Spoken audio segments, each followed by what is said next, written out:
All right, so by now, all that stuff up above here in the course you've completed. So this is just a bit of a summary about what you've learned.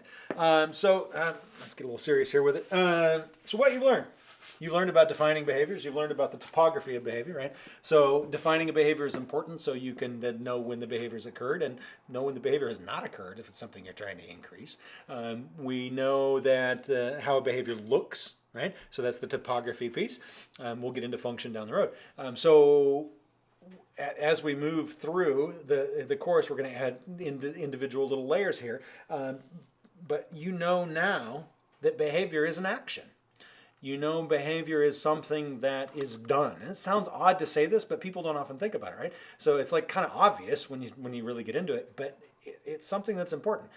Actions are behaviors. Thinking, eating, drinking, smoking, coffeeing, making coffee, making videos, teaching. When we talk about emotions, those are also behaviors. Emoting, right? Our responses to those behaviors are also stuff that are important. And you have to define the responses to those. Crying, laughing, smiling, all those things are behaviors. Everything that's an action is a behavior. We could even get down onto the biological level and talk about the behaviors that happen at the neuronal level and different things like that. We can get into all that really detailed stuff inside of here, but we're not gonna, okay? Because this is about function. What do you need to know to really work with yourself and work with others and even dogs for that matter, because all this stuff applies to your cat and your dog too. I'm rambling a bit. Let me check my notes. Beauty of this is my teleprompter here. Differences between overt and covert behavior, right? Overt is behavior that other people can see. That's the easiest behavior to work with in terms of like change plans because other people can help you out, and it's just really easy. It's hard to cheat, so to speak. Covert behavior is stuff that happens inside. You're thinking. Sometimes you're emoting. So emotions, right? Emoting. So sometimes those. And again, you've learned about the dead person's test or the dead man's test, which is if a dead man can do it, it's not a behavior.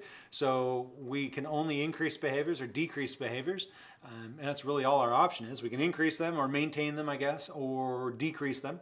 We don't have any other choices that we can do. So we need the behavior to be in action.